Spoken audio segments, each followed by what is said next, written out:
siempre o en muchas cosas que nos toca vivir hay un estilo. Por ejemplo, si hay alguien que es experto en mejorar, en embellecer, tiene un nombre eso, en hacer lindo un lugar agradable, uno entra a ese lugar y ve, este es el estilo de tal firma. Y los hijos de Dios también tenemos un estilo. ¿Y cuál será? Bueno, tiene que ser el estilo de Dios. Y lo que yo quisiera compartir con ustedes brevemente es cómo podemos estar identificados nosotros con ese estilo, con ese protocolo, con esa forma de ser de nuestro Señor y Rey. Hoy a la tarde o al mediodía se nos descompuso el auto. Estábamos allí por las tremendas calles lisas, sin pozos que hay en Ibarlucea. Y resulta ser que se nos quedó el auto. Levantamos el capot a ver qué pasaba y mientras estábamos allí llega una señora conocida, no sé si está presente aquí, y resulta que era Daniela. Y Daniela, yo pensé que me iba a preguntar por alguna cosa, pero no, ella empezó a decirme, mire, esa cuestión del motor puede ser esto, o puede ser esto otro, o puede ser esto otro. Y yo dije, esta chica, ¿cómo sabe tanto? Y me dice, lo que pasa es que mi papá es mecánico, así que me crié viendo cómo mi papá arreglaba autos. Y mi marido también es mecánico. Ah, digo, con razón. Tiene el estilo de la familia que le gusta la mecánica de los autos. Y bueno, yo no sé si fue el poder de la palabra de análisis de Daniela o fue el susto que yo tenía. El asunto es que después el auto arrancó y llegamos los más bien. Y ahí está. Así que al estilo de Daniela podemos reparar los autos. Pero qué hermoso si podemos descubrir juntos el estilo de Dios. Es el que más nos interesa. Si tienen sus Biblias, seguro que si no la tienen en el libro, la tienen en su celular. Ahora los celulares vienen con todo. No se sabe si caminan solo, hablan, tienen todo. En Efesios 4, versículo 1 al 4. Vamos a buscar allí.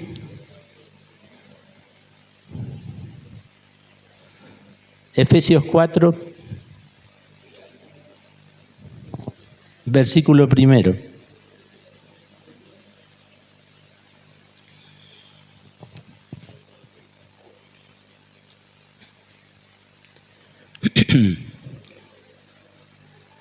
Dice, yo pues preso en el Señor, está el apóstol Pablo hablando, os ruego que andéis como es digno de la vocación con que fuisteis llamados, con toda humildad y mansedumbre, soportándoos con paciencia los unos a los otros en amor, solícitos en guardar la unidad del Espíritu, en el vínculo de la paz, un cuerpo y un espíritu, como fuisteis también llamados en una misma esperanza de vuestra vocación. Un Señor, una fe, un bautismo, un Dios y Padre de todos, el cual es sobre todos y por todos y en todos. Pero a cada uno de nosotros fue dada la gracia conforme a la medida del don de Dios. Por lo cual dice la Escritura, subiendo a lo alto, llevó cautiva la cautividad y dio dones a los hombres. Hasta aquí nomás, aunque da ganas de seguir todo el capítulo, pero el apóstol aquí le escribe a los efesios y les dice esta expresión, que sean ustedes dignos de la vocación con que fuisteis llamados. Y no hay duda que nosotros tenemos un privilegio muy grande porque todos nosotros hemos sido llamados y se nos ha dado una vocación. A veces nosotros vinculamos la vocación con relación a una carrera, a un título, a algún oficio o alguna tecnicatura que nos guste, Pero aquí habla de una vocación que está por sobre todas las demás. Todas esas otras vocaciones son buenas. Es lindo ser bueno en lo que uno hace. Pero la vocación mayor es el llamado de Dios. Y si no, aquí los pastores, estos pastores ejemplares que ustedes tienen por su dedicación, su esfuerzo, están dando todo lo de ellos para brindarlo a la iglesia. Y si yo le preguntara en privado, Eduardo y Gladys, ¿se arrepienten de haber respondido a ese llamado que el Señor les hizo cuando eran jóvenes? No. Y ellos han tenido que pasar de todos los colores. Pero ese de todos los colores, en lugar de transformarse en recuerdos de tristeza, se han transformado en un arco iris de testimonio de la bondad, de la fidelidad de Dios, del valor que tiene perseverar en ese llamado y en esa vocación. ¿Hay un amén? ¿Un amén más fuerte? Un aplauso por sus pastores y sus hijos, su familia. Aleluya.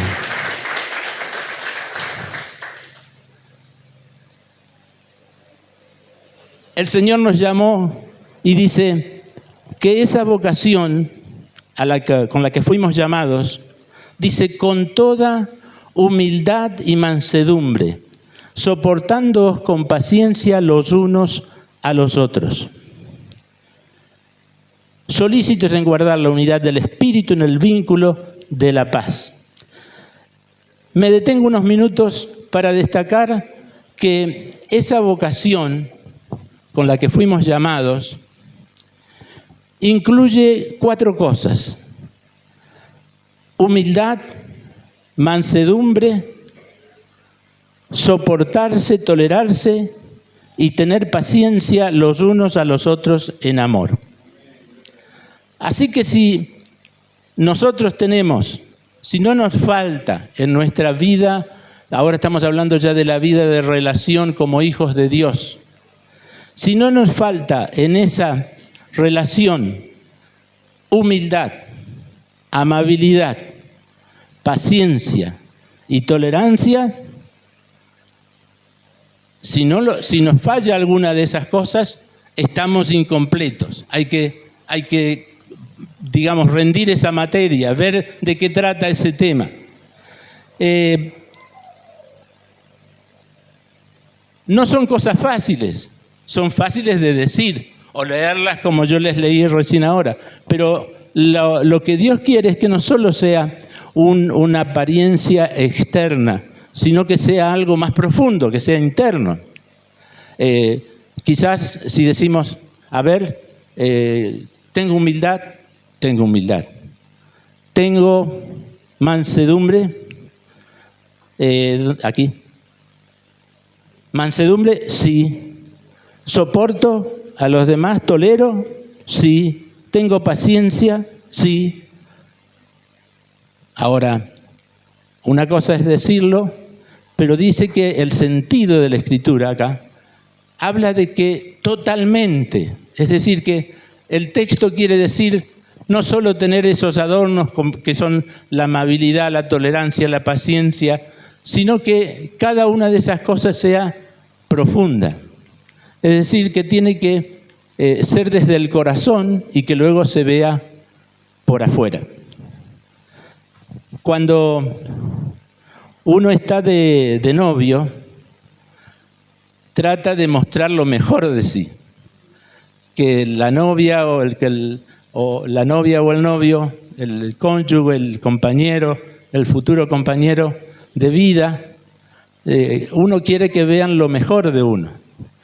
Y entonces sucede que a veces nos casamos creyendo que el muchacho es re bueno, re trabajador, re amoroso, no sabes, mamá, lo bueno que es ese chico que me gusta y que me está persiguiendo y me manda WhatsApp y mensajes.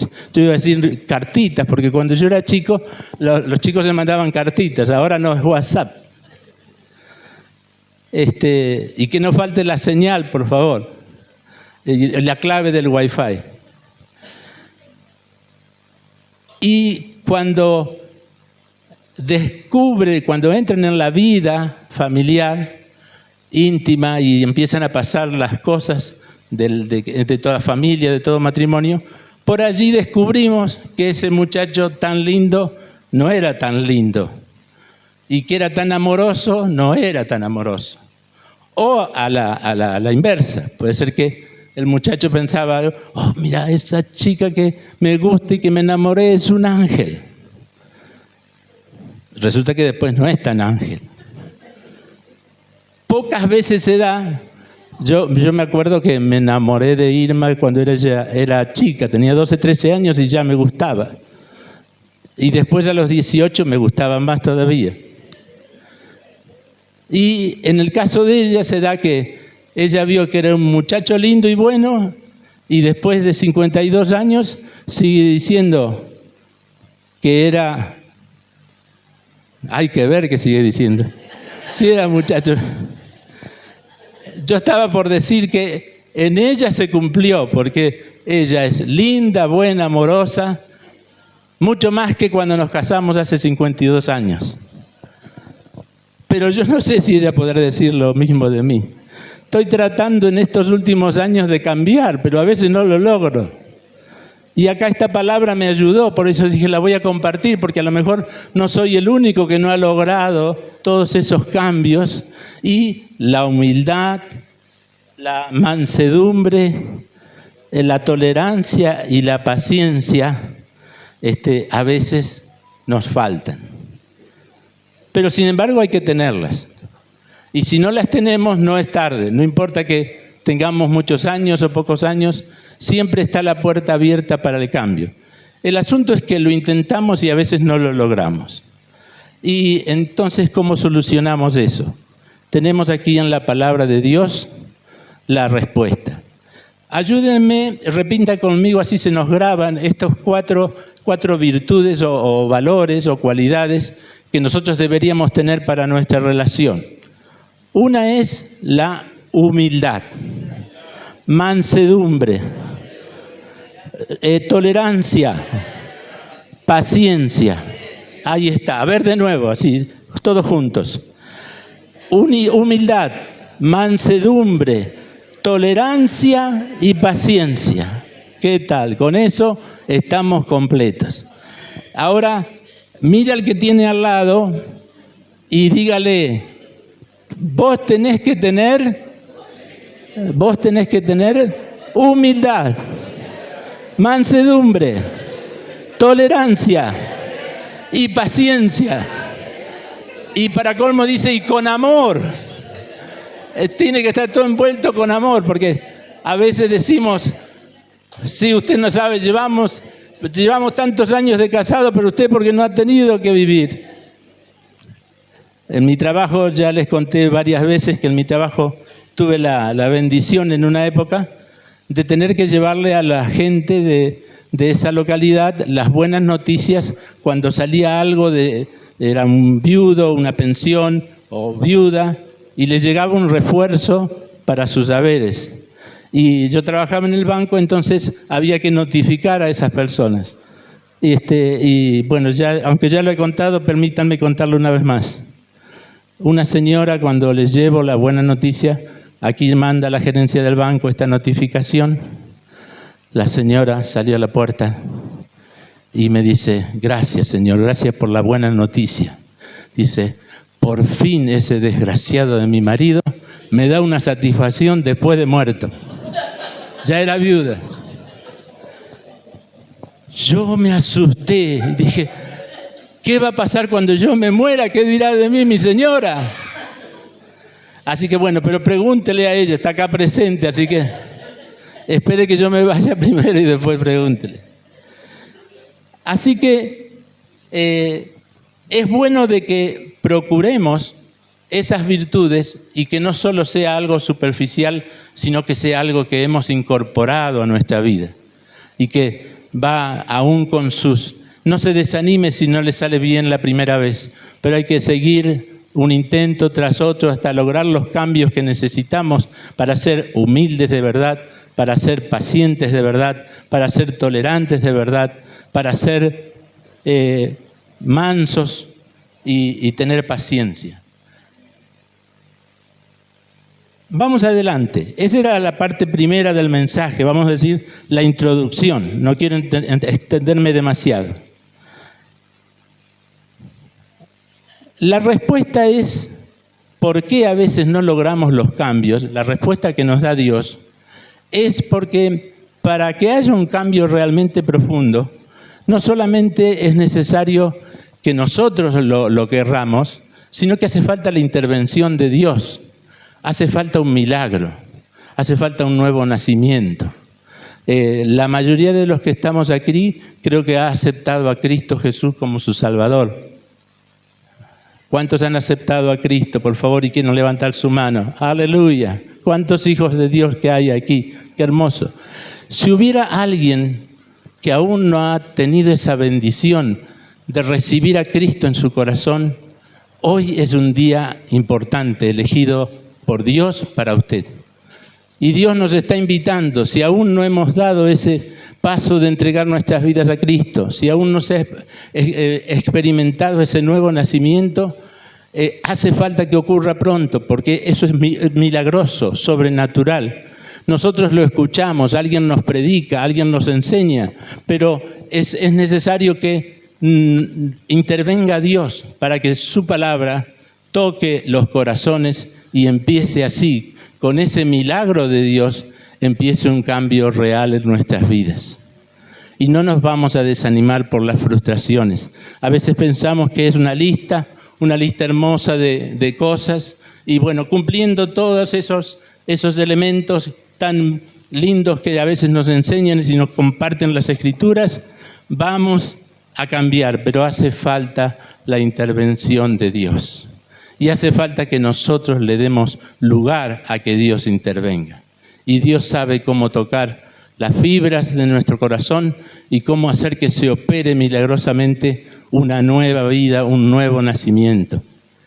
Y así que, por favor, no se vaya a ir de este lugar. Yo en unos minutos más, en un ratito más, termino el mensaje, pero usted no termine esta noche su encuentro con Dios, porque Dios está aquí.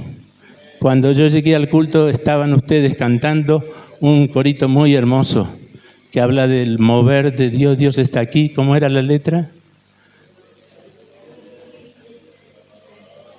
Bueno, ese corito que estaban ustedes cantando, quizás si el Señor nos guía lo cantamos en un ratito para darle respuesta al Señor.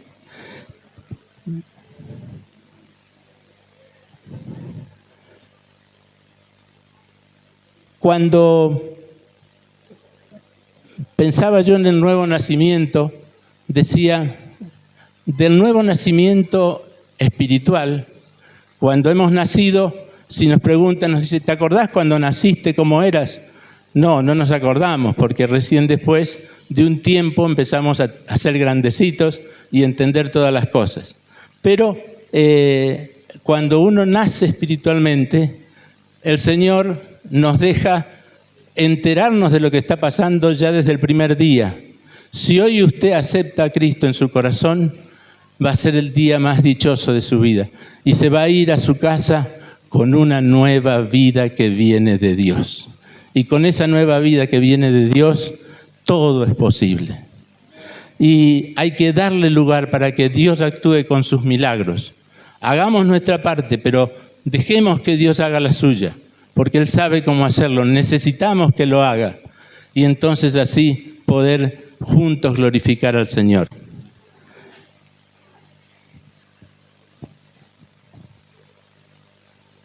Este estilo de Dios o protocolo del Todopoderoso y estar todos juntos unidos hace que podamos caminar y avanzar. Es decir que hace falta la gracia del cielo, que intervenga Dios sobrenaturalmente y entonces podemos allí, a partir de esa dicha que da el recibir a Cristo en el corazón, cambie para nosotros la vida cotidiana en una vida de propósito, de triunfos, con sus luchas, con sus pruebas, pero en donde siempre el Señor prevalece. Así que hemos visto en la parte 1 esas 4 virtudes. En la parte 2 de la meditación estamos haciendo énfasis en algo que ustedes ya saben, pero que nunca podemos restarle importancia, a la necesidad de una nueva vida en Dios y que Dios intervenga. Y entonces en 1 Timoteo 3, 14 al 16, el apóstol Pablo quiere que Timoteo sepa cómo conducirse en la casa de Dios.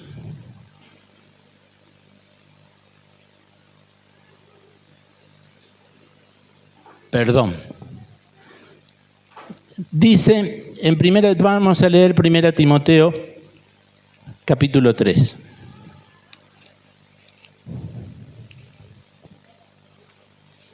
Primera Timoteo, capítulo 3, 14. Dice, esto te escribo, aunque tengo la esperanza de ir pronto a verte, para que si tardo sepas cómo debes conducirte en la casa de Dios, que es la iglesia del Dios viviente, columna y baluarte de la verdad. Hace falta saber cómo manejarse en la iglesia, en el pueblo de Dios. Si uno va se hace socio de un club, el club tiene sus reglamentos y hay que respetarlos. Si uno se hace socio de alguna otra entidad importante, hay que respetar los reglamentos de esa entidad. Y en la casa del Señor, el pueblo de Dios, también Dios tiene un protocolo. Pero no se trata de un protocolo vacío, de esas cosas de reglamento o de esas cosas de ostentación. Por ejemplo, dicen que hay un protocolo para cuando hay un gran almuerzo importante en un lugar de importancia, hay que saber, a uno le ponen una mesa con un plato de una clase, otro plato de otra clase, un tenedor más chico, otro más pequeño, y así, y uno no sabe qué hacer, porque estamos acostumbrados a comernos los churrascos con la mano y no sabemos qué hacer ante tanto protocolo. Cuando uno se sienta, cuando uno se para, si corto con el cuchillo a la derecha o a la izquierda. No estamos hablando de ese protocolo. Estamos hablando de algo de que con la vida de Dios y con ese milagro que Dios ha hecho en nosotros podamos captar y ver que hay un estilo de vida y de ser en el pueblo de Dios. ¿Por qué? Porque es el pueblo de Dios, porque es algo importante. No es una asociación de gente que se junta para darle cantar unas canciones y aprender de la Biblia. Es mucho más que eso. Dice, para que si tardo sepas cómo debes conducirte en la casa de Dios, que es la iglesia del Dios viviente. ¿Qué tal? La iglesia del Dios viviente, eso es la iglesia.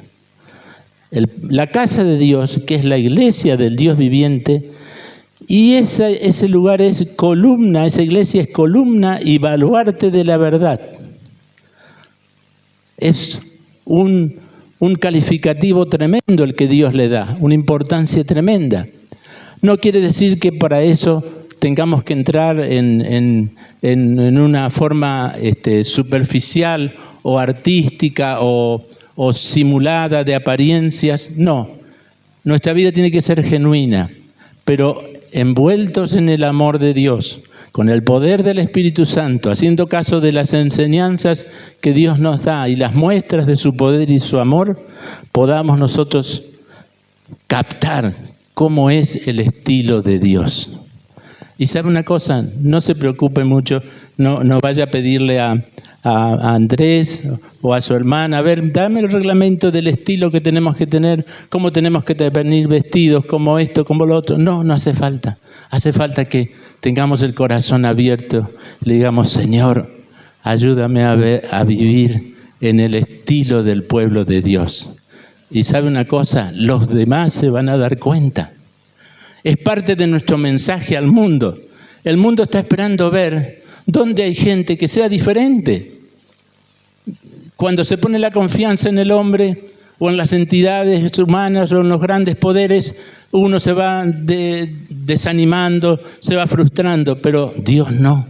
Dios no nos falla, Dios no miente, Dios no se cansa, Dios no se muda, siempre está presente. Dios es todopoderoso y Él quiere que nosotros estemos unidos porque tenemos el estilo de la casa de Dios, el estilo de los hijos de Dios. Y el mundo va a decir, esa gente que está allí, que se reúne sobre la colectora de la Ruta 34, que se ha transformado en la más peligrosa de estos tiempos, esa gente tiene un estilo especial. Algo pasa entre ellos, no sé, hay alguien allí. Bueno, ese alguien, aparte de los pastores y los siervos de Dios, ese alguien es Dios, el Espíritu Santo, su poder, su palabra y su obrar. ¿Cuántos quieren vivir en el estilo de Dios? Amén, amén. Y en la parte final nos da una respuesta, así que me voy a despedir con unas cuantas cosas que a lo mejor no son tan fáciles de practicar, pero sí es necesario que las vivamos. Dice, para que sepas cómo conducirte, y le marca enseguida algunas de las cosas que Timoteo tenía que hacer mientras Pablo estaba ausente. Así que había que portarse mejor con Pablo ausente que cuando él estaba. Y le dice, te ruego que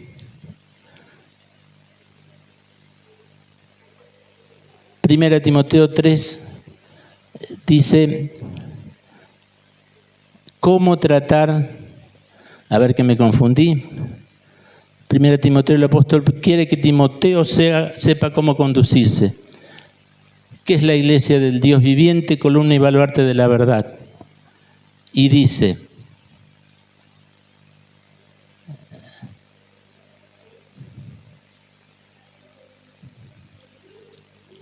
acá está.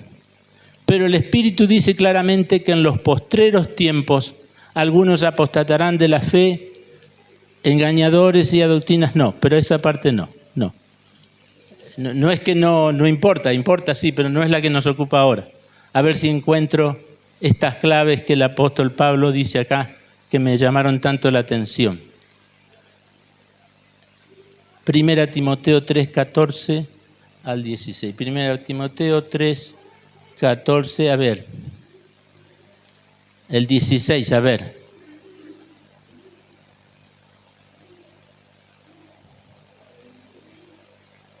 Acá está. Estaba en el capítulo 5. Perdón por la demora. Se ve que mis ojos ya están no tan frescos como cuando era joven. No reprendas al anciano. Ese me cae justo. Ahora que estuve en apuros recién porque no encontraba el texto, me cae justo. Gracias, Señor. No reprendas al anciano porque no encuentra los versículos de la Biblia. Y mire, tengo la Biblia, una Biblia que con papel de seda que me la regaló mi amada suegra. Así que esta Biblia tiene toda una historia tremenda detrás. Y miren, no encontraba los textos. No reprendas al anciano, sino exhórtale como a padre. ¿Qué tal? A los ancianos, si le tenés que decir algo, no se lo digas como retándolos, sino no reprendas. Reprender es llamar la atención en forma dura, en forma hiriente. Hay cosas que, dichas con amor y gracia, restauran una vida. Y las mismas cosas, dichas con dureza y con justicia propia o con legalismo propio, hacen que los demás se sientan ofendidos y se sientan heridos. Y el Señor es más que necesario y más que amable para exhortarnos en esto. A los más jóvenes como hermanos, a las ancianas como a madres, a las jovencitas como hermanas, con toda pureza. Honra a las viudas que en verdad lo son. Es decir, que nos da no queda nadie fuera. Dios nos da a todos una responsabilidad de amar y respetar a ancianos, ancianas, jóvenes, señoritas, viudas. No queda nadie. Nadie sin ser incluido en esta necesidad de vivir y conducirnos en la casa de Dios. No va a hacer falta que nos escriban un reglamento. El mismo Espíritu de Dios, la misma disposición nuestra, nos llevará a vivir eso que está tan hermoso aquí escrito, pero que a veces no es tan fácil llevarlo a la práctica. Y finalmente, en 1 Pedro 2:9, quiero decirles, 1 Pedro 2, versículo 9. Obteniendo el fin, aquí está. ¿Para qué hacemos todo esto? Obteniendo el fin de vuestra fe, que es la salvación de vuestras almas. Si usted y yo no pasamos por el nuevo nacimiento, está en peligro nuestras almas. Por eso hace falta entrar. Ahora ya terminamos. No se vaya sin entregar su vida a Cristo. O a lo mejor usted estaba un poco alejado del camino de Dios y tiene ganas ahora que veo cuán bueno es Dios, quiero retomar aquellas cosas que he descuidado. También Dios le estará dando una oportunidad en esta noche.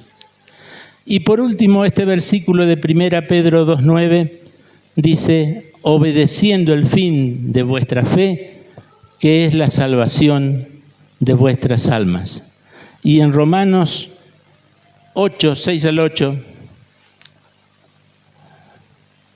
Romanos, yo le dije que recién Primera Pedro era la última es Romanos 8, 6, dice,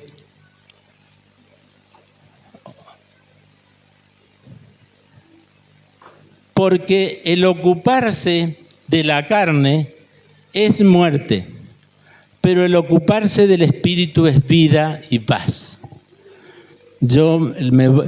Esta parte a lo mejor no le va a caer simpática, pero usted no piense en mí, usted piense que se lo dice el Señor. Y el Señor tiene toda esa autoridad paternal, redentora y divina, porque los que son de la carne piensan en las cosas de la carne, pero los que son del Espíritu en las cosas del Espíritu. Porque el ocuparse de la carne es muerte, pero el ocuparse del Espíritu es vida y paz. Aleluya. Qué bueno esto. ¿Por qué me tengo que ocupar de las cosas de Dios? Porque el ocuparse de la carne es muerte. Tiene un final malo.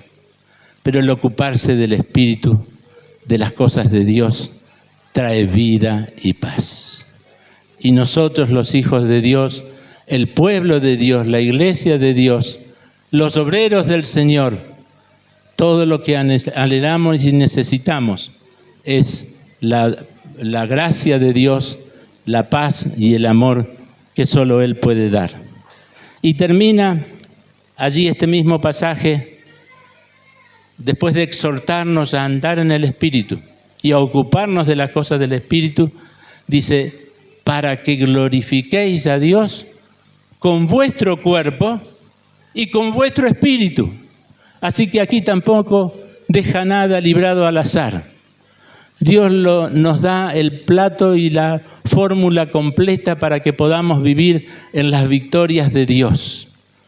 Y nos dice, ocuparse de la carne es muerte, pero ocuparse del espíritu es vida y paz. Les invito a que podamos orar. Y yo quisiera, ¿tenemos unos minutos más, pastor? Sí. Quisiera que tengamos un momento de oración mientras los músicos pasan. Y si pueden tocar esa canción tan linda de que Él se mueve, el Señor se mueve y está aquí. Y como el Señor está aquí, yo le invito a que le dediquemos unos minutos. Gracias porque usted ya me escuchó 30 minutos a mí. Y les veo caras de que siga otros 30 minutos. No, es una broma. Aquí estamos terminando, por lo menos mi parte. Y en este tiempo en donde les hemos dedicado 30 minutos a escuchar la palabra de Dios, unos cuantos minutos para alabar a Dios como estaban ustedes desde el principio y orando, y ahora dediquemos unos minutos a tomar decisiones de Dios. En primer lugar, si aún no eres hijo de Dios, yo te invito a que cuando oremos, tú vengas aquí adelante, los pastores, los hermanos van a bendecir y orar. Y si alguien ya pasó por ese nuevo nacimiento, pero quiere ahora entregar su vida para que todas estas virtudes tan preciosas que nos ha mostrado la palabra recién, lleguen a ser una realidad en nuestra vida. Vamos a tener felicidad nosotros, vamos a tener paz también con nuestro prójimo, va a ser bendecida nuestra familia, va a ser bendecida el lugar donde vivimos y va a ser bendecida esta bendita nación que necesita tanto de la mano de Dios. Oremos al Señor. Aleluya. Gracias, Señor. Oh Jesús. Y si usted quiere hacer conmigo esta oración, le pido que levante su mano y vaya diciendo un amén, un aleluya, si está de acuerdo con el Señor en estas cosas que nos ha marcado.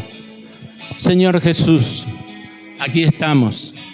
Queremos tener lugar en nuestra vida para que tú hagas tus milagros, para que las virtudes tuyas tomen nuestra vida, Señor, y podamos vivir llenos de gozo y de paz, dando la luz que este mundo necesita. Señor, gracias, gracias. Y ahora, Señor, queremos en este tiempo dejar que tú nos ministres, nos llenes de tu Santo Espíritu y podamos salir de este lugar diciendo: he estado con mis hermanos y con Dios. He estado en la gloria de Dios y voy a poder glorificar a Dios con mi cuerpo. Aunque el cuerpo se vaya desgastando, le podemos glorificar igual a Dios y glorificar a Dios con nuestro espíritu, que es la parte principal. Pero Dios no deja nada fuera, quiere todo. Así que démosle todo y entreguémonos a Él con nuestra vida y con toda confianza. Aleluya. Amén. Amén.